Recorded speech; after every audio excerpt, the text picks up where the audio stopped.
Uh, Hello, I'm Shambhavi, and today, Inspired by Dreams Foundation, we are here with Raghu Vamsi, who's the founder of Marpu Foundation. They typically work to bring changes through innovative and empathy led projects, promoting sustainability and social empowerment. So, let's learn more about the organization from the founder himself.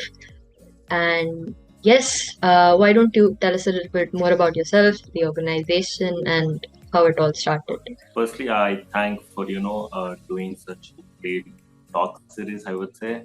But yeah, so coming about Marpu Foundation, so it was a passion project which was started back then when I was doing my graduation. It wasn't an it was just an idea where we were just experimenting on the things, and things turned out to be really great. So we just hopped into it, and it's going pretty good for now. It's going as I'm expecting it to go. And coming about the history, like how exactly the ideology came into my mind, it's because of my father. So my father is an exam person, and you can just imagine how the life would be living in cantonments around mountains, terrains. So yeah, after having such great experience in my life, or I would say childhood, once we came back to Hyderabad, a city which is like growing very good. So most of the things which was it was mostly like everything was concrete. It just go out, it was just buildings, buildings, buildings, streets, roads, buildings. So that was a trigger point for me, like me living my most of the childhood in the forest region or most of the green places, because the places which I lived, it was around Assam. So Assam, you can see like how misty it is, rains and the greens. So yeah, eventually this thing actually triggered me a lot. I used to say to my father, let's go back to the place where we used to live. But the real life hit me that we have to live here itself. So that's how my father told, I think, my father told me that if you don't like this particular thing, why don't you change? And that thing actually triggered me. I would say I started to do plantation around my house. I used to have a couple of friends, then we used to do plantation around their homes. But eventually it became a hobby for us. But one thing which I realized is it's not working. We are planting, and we used to just leave it. There wasn't any concept of preservation back then. I was like, okay, fine, maybe this is the problem with the city, that maybe we are doing a lot of plantation, but preservation was something not happening. And then yes, I used to do a lot of volunteering. I used to go for various NGOs, used to do various volunteering work. But it was always like I couldn't able to see the impact. Like we used to give things for free, we used to do things for free, but when it comes at the last, the impact, it literally used to be zero. So this was happening, and I thought, okay, fine. If the like this was ideology, that if the existing solutions are already working, the problem must have been solved. So the problems didn't solve yet, but we need, only thing which was there in my mind was you to have new solutions in the place, so that maybe it would be an experiment, but eventually maybe one solution could turn out to be a real solution which could actually eradicate a problem. So this was in my college. This ideology came, and I was like, okay, fine, let's do something around this. Literally talking, when I started in the college, there was no vision, no mission, nothing. It was just me, my thoughts, and I wanted to do something. So this was happening, and yes, we came up with our first project. It was called as Baby Trees. So the thing was, we need to take care of the trees as our own babies. So this was very interesting project we started, and how exactly the project was mostly based on how advertisement agencies were harming the trees. So I will ask you a question. While you go on a road or street, you see a lot of hoardings, right? Yes or no? Yeah, yeah, definitely. So, having a hoarding, there is literally zero problem. But those hoardings being on a top of a tree might look like a problem to me initially, but I was like, okay, fine. They didn't find a place anywhere else, so they are using a tree as a billboard. But what happened during that particular project is the ideology was pretty simple. So advertisement agencies were actually putting up this billboards on the tree, right? And how do they put it? Like, how do they put that big billboard on the tree? They use fence or they use nail, anything which is like metallic. But what happens is the trees, like whatever the trees which have this particular coating started to grow abnormally. That was something which was I was comparing, like how a tree used to grow in a forest, how the trees are growing in the city, and that too just coating. So there was some bit of abnormality. So I was like, okay, fine. There might be something which is wrong with the tree. Either it might be infected with the diseases or X and Y Z reason.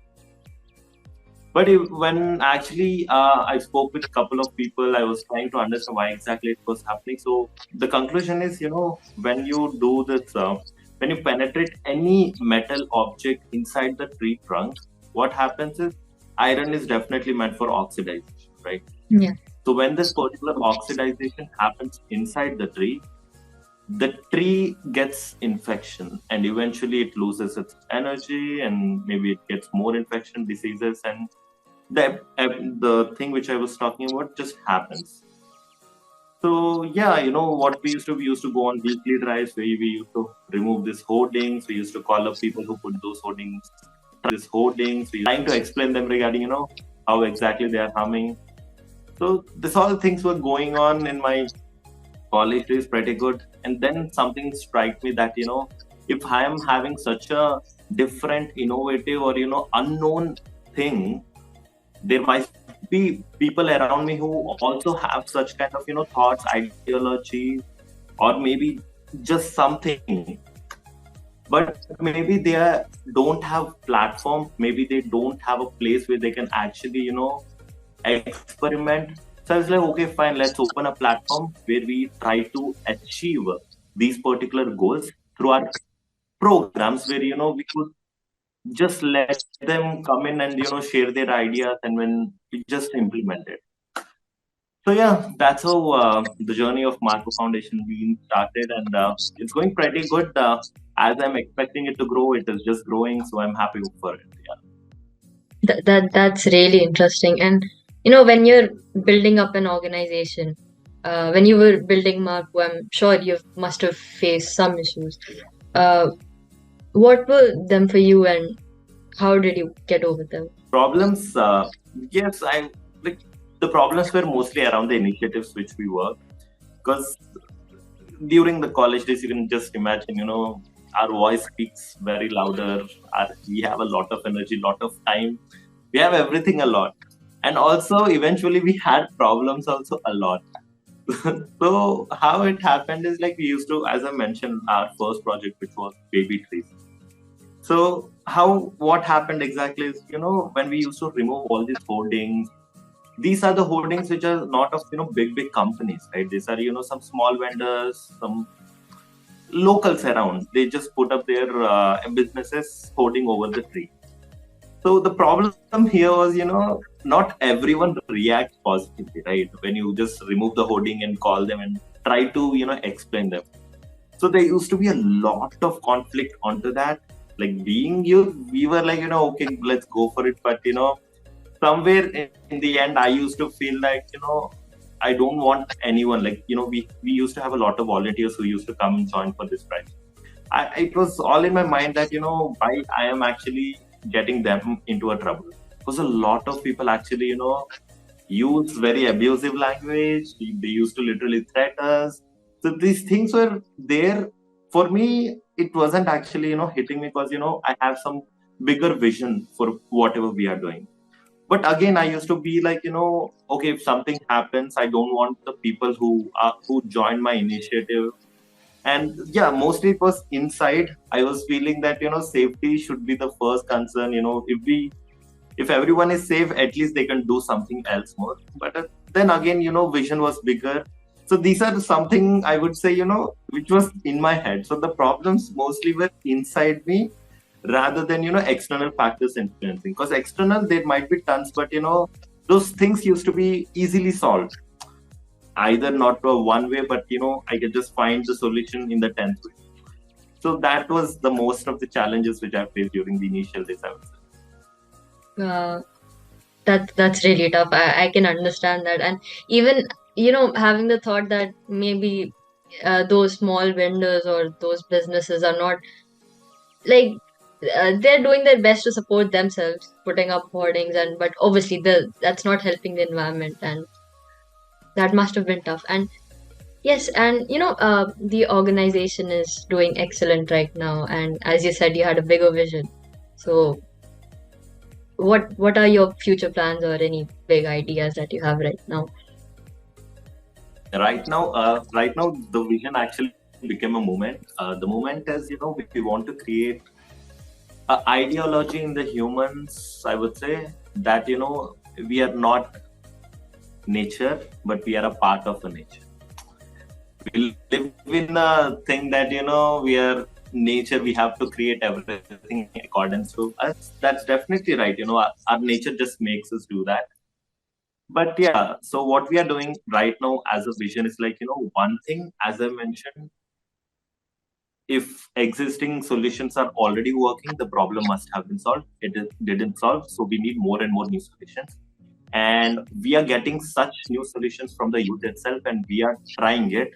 Definitely, 99% of them fail, but that doesn't, matter to us. But because we are looking for that particular 1%, which could actually be the solution. That is one thing we've been trying to do, and we would be continuously doing it for the organizational value. And secondly is volunteering. Volunteering is very beautiful. Okay. So the thing, why did I say beautiful is because, just imagine in the childhood, if I've been volunteered as my curriculum, for example, I'm doing my nursery, I'm doing my first grade, second grade. So during that particular time, if someone, brought up this particular beautiful thing of volunteering in my life, I would say, it would be much more easy for me to be socially responsible rather than having an experience of trigger points, which I mentioned, like, the transition between the green to city. So, if something like that was within me since my childhood, maybe that would create an attitude, that would create a responsibility towards the social issues. I wouldn't say, we have to be socially responsible, but, having such volunteering within, it actually builds up a character, I would say. So yeah, volunteering is something which we would be doing throughout, for the schools, for the colleges, for the corporates, for the government agencies. So we've been doing that, and yeah, right now, though, I would say almost every day, some or the other activities happens throughout the country. And even today, like right now, I'm in Chennai, and here also a lot of programs are happening, and I'm just, feeling very happy about that. The people are actually, coming towards this thing and making it. It's not about, you do volunteering for seeing an impact outside. But how I see is like, if you're doing a volunteering, the first change you would see is like within you. For example, today we did a cleanup activity. Okay. So there was one question raised. We are taking out a lot of trash, but again, tomorrow when I come taking here, I could see the same trash. We have to change the mindset. We shouldn't do the volunteering. I was like, in my head, I didn't speak out because realization doesn't happen that way that, someone has to say. But it was in my mind that, we do volunteering. For example, he picked a lot of trash today. But next time when he has a trash, when he is about to throw it, he would trigger. I actually cleaned that particular lake on that particular day. How could I throw this? I wouldn't say it would happen for everyone, but at least for that one person. And that is the mindset change for me. And I was like happy that, he brought up that question because, he started to think about that. So it is so beautiful thing that, volunteering, what potential does the volunteering have? So yeah, these are the two things which is like, the major pillar of the organization which we've been working on. I can really relate with the volunteering part because I've just graduated school, so I'm in midst of a gap year. So like throughout my school, there weren't any volunteering opportunities. We would have an Earth Day where we would make posters, and I was like, how is that helping? You're wasting paper, but and those sheets would be thrown in our cupboard, and it wasn't doing anything. So Yeah. when I was in 10th, I started doing some online work. I was working as a graphic designer for some NGOs, and it was during the pandemic. And then like after 12th, because then exams came up and I had to prepare for them. So then after 12th, I started going to NGOs, and it made me happy. And I'm not a very helpful person at home. Like I'm very guilty of that. But somehow helping people in NGOs and around them, I started doing work at home also. So Yeah. there should be, I really think that more volunteering opportunities should go to school and to school children, because making a poster isn't doing anything, and I think it's really great that they're doing that. Um, yes, that's it. And is there anything you would like to say to commoners or anyone who's willing to help the organization or anyone in general?